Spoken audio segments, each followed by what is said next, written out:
All right, here we are again. I'm Adam Bear, and this is part 2 of our 3-part pelvic opening series. Here we go. In the last video, we talked about moving, shifting, floating weight from empty to full, from full back to empty, back and forth from side to side to explore what does it feel like to actually let go of one of your legs to unwind the tension in the pelvis. This video we're going to do is explore a bit of an opening exercise. So we're opening the pelvis. In the first video, we're really unwinding and just learning what it feels like to release tension in the pelvis, to let go completely. In this exercise, we're really working with the fluid, organic patterns of movement in the pelvis. Okay, so let's just say hypothetically that you're someone who's coming to this practice, you're interested in taking better care of your body, but you might be locked up or feel frozen, or you just have a history, a lifetime of having tight hips. I am definitely one of those people. I have been doing these exercises for a long time. If you're coming in like that, know that we are exploring in this way to expose patterns of tension. We're not doing these exercises because we want to know how open and expansive we can be, because that's not actually what's going to happen. What's going to happen as you practice is you're going to start to feel the tension. You're going to start to feel that tightness, that locked up place, those locked up spaces, those spaces that are hard edges, sometimes corners, sharp edges maybe sometimes, right? And as you become more aware of those hard lines, those tight edges, those corners, you can start to explore how does your body want to move so that you can start to curve them out. Or like there are certain tools for woodworking where you actually kind of start to make this curvature in the wood rather than just a sharp cut, right? So we're smoothing out the surfaces. This is the fluid mobility that we're going to really explore. So again, feet are about hip width apart. If you're a tall person, again, your stance might be a little wider. If you're short, you're going to have a narrower stance. Never try to mimic anybody else's body, really tuning into your own body, so sometimes closing your eyes is helpful. From this stance, again, we're going to check the pelvis position, the alignment. Notice if you're sticking your butt out, pull your belly in and gently tilt and thrust your pelvis upward. Okay, this is going to help to actually draw the spine down from the coccyx, from the very tip of your tailbone. It's going to help stretch and lengthen the spine, spacing out, creating a little space in between the vertebra.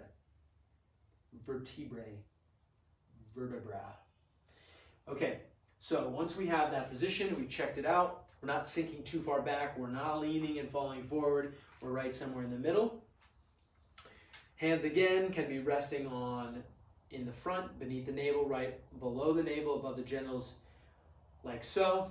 We can place the hands, grabbing the wrist with the other hand on the low back, right on the tailbone, which actually helps to connect your awareness with your tailbone if you're a beginner, or you can operate from this place of hands on the hips, okay? And this also gives you orientation to your anatomy, right? Here is this iliac crest, this high point of the pelvis, the hip bone's way up here, okay? So I'm gonna put my hands on them. And then what I'm gonna start to do is connect with my tailbone, and I always like to imagine stirring a cauldron with a wooden spoon. In order to properly stir a cauldron, the spoon has to be more or less vertical. You can't stir really well if you're continuously holding your wooden spoon, your big ladle at an angle, right? Because the spoon at the bottom then always stays in the same place. In this exercise, what we're actually trying to do is we're trying to move the tailbone in a circle while still maintaining an upright, aligned spine, okay? So you may or may not be able to see the movement that's happening here. Follow along if you're watching this video. If you're just exploring and just watching and not moving, that's okay too. Again, I'm always noticing and realigning the position of my pelvis. So when I start to move my pelvis forward in a forward circle, and I'm more to the front side, right? I'm more facing forward, I'm more into the front space. there's a tendency to stick the butt out to try and balance. But what we want to do is actually pull the belly in, draw the tailbone down, and stay aligned. Keep that tailbone beneath us rather than somewhere off in a different space. Okay? So we're just doing circles here, feeling good. Okay? Nice and slow. If you're a beginner, you'll learn to speed up as energy flow increases through the body. Okay? But right now what we're trying to do is we're exploring. I want to know where are those sticky spots in my pelvis. The circle is a form. Let's call that a form, okay? So that basic beginner space, the movement that I want to encourage you to practice if you're a beginner is just moving in a circle. Really imagining and feeling, not just visualizing, but actually feeling what does it feel like to explore a circular motion with my pelvis, my tailbone remaining in the center the whole time. You're going to notice a lot. There's going to be sticky spots. It's going to happen. Even I still have some sticky spots, right?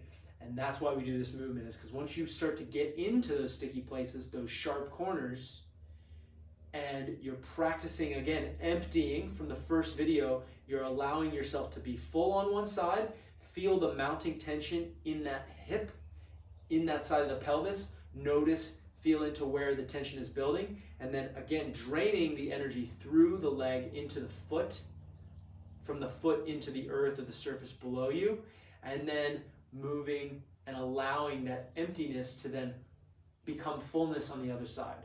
Okay, so this is the dance.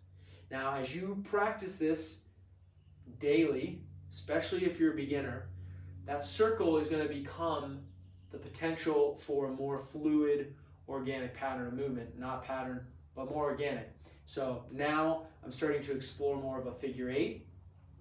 Gets into some deeper spots, but I didn't get here just by starting here. I started with the circle. My circle was goofy, very lopsided, sticky spots all over the place. Okay, so continuous practice is going to bring you into this place. Circles, nice and easy. Most important here is really, one, it's not what it looks like, it's what it feels like. Are you maintaining alignment with your spine? Or are you getting crooked like this, right? We don't want to do any kind of crazy angles. We want to stay aligned so that we can feel the support of the leg, the pelvis, the energy transference of the buildup of energy in the hip, how that energy flows down into the earth or the surface below the feet, the transference of energy through the leg, the bone, and then our ability to move fluidly through the pelvis, through the tailbone to fill up on the other side. Okay, please comment or with questions. Practice these hip circles, explore as you develop your sense of fluidity. That circle starts to become a circle and not some kind of weird congealed like cloud shaped thing or